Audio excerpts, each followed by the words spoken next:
PM મોદીના dream project સ્વરૂપ રાજકોટના હીરાસરમાં સ્થિત ઇન્ટરનેશનલ એરપોર્ટનો કુલ ખર્ચ અંદાજે 1405 થી રૂપિયા 2654 કરોડ છે. નવા સંકલિત ટર્મિનલ બિલ્ડિંગનો ખર્ચ રૂપિયા 326 કરોડ છે અને તેમાં કુલ 4 એરોબ્રિજ છે.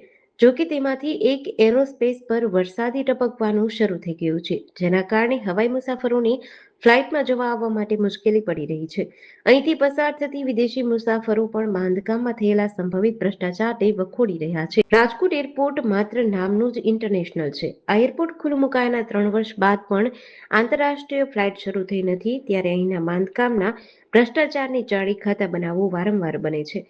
ભૂતકાળમાં કેનોપી પડવી, ટર્મિનલ અને લગેજમાં પાણી ટપકવા જેવી ફરિયાદો સામે આવી હતી, તો હવે તો આ વર્ષે હજુ ચોમાસું પૂરું જામ્યું નથી, ત્યારે એરોબ્રિજમાં પણ છતમાંથી પાણી ટપકવા લાગ્યા છે.